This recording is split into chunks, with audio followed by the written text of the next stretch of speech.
I think we better head back to the war room. Kingy, please take over, could you? I've seen Jace fly to Perth to commentate. It wouldn't go well him going there and playing, I can assure you.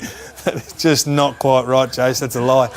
Let's have a look at what swung this game in terms of Fremantle's performance in the start of the last quarter, maybe late in the third as well, Vossy, because Aaron Sandilands really got rolling and he's averaged 23 hitouts more than his opponents week to week and plus 3 clearances as a team, and that's exactly what it ended up tonight. Plus 24 and plus 3 clearances as a team, but that last quarter, he really set them up, and this is late in the third. I found it really interesting they decided to go with the third-up strategy to start off the game. I would have thought their advantage comes from Sandilands being so tall and why they want the ball on the outside space.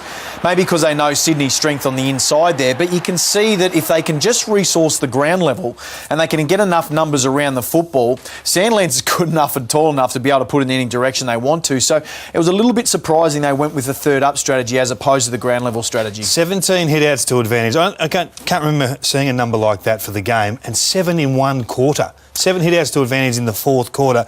It's a wild card that we haven't really seen before. You can't stop it, can you? And what we liked was that he pushed inside the forward 50 and he actually took those contests, because when he went inside 50, that's when they looked the most dangerous, and he had a couple of direct hitouts to midfielders. They got a couple of shots on goal. They only kicked 1-1, but gee, it looked dangerous. Just want to show something a little bit oblique, a little bit left of centre. It's the Swans' ability to get smothers on. They had a season high tonight, 21 smothers for the day, and that saves them inside 50s. It saves putting their back six under pressure. It basically forced a turnover every time they did it. It was amazing to watch. They had 10 in that third quarter, which is the highest in any quarter for the season from any team. And again, they're just saving inside forward 50s, and then their ability to stay in the fight, keep their feet around the action, it put them into counter-attack straight away. It's just to see out every play, just to have that attitude where you never concede. And it's fantastic to have that attitude because they see out every ball, whether that's a chase, a diving chase to be able to put pressure on that ball further upfield, or whether it's that lunging smother, and they had plenty today. It's Jared Healy's favourite stat, the smother. He'll talk about it tomorrow, I've got no doubt.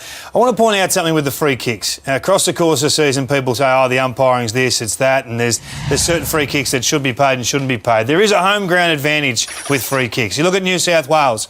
At home, plus 26, away, minus 31 when they travel interstate. We go to the next teams. We head up back to Victoria, plus 117 when they're at home, minus 70 when they're on the road. It'll flip again to the same story in South Australia, plus 60 at home, minus 15 away. You go to Western Australia, it'll be the same story again, plus 59 at home, minus 63 away. It's just a common theme across the course of the year for all these clubs on the road, and it's one reason why it is hard to travel. And I'm not sure whether the crowd are a factor in this, or whether the home team are more aggressive or more dominant at ground level and prepared to put their head over the ball, but it was a case again today. And I'm not saying it was the reason why the game was won and lost. They were tougher in tight, Sydney. I've got no doubt about that. But the free kicks were 20-12. They got 6 free kicks in the forward 50 for 4 goals.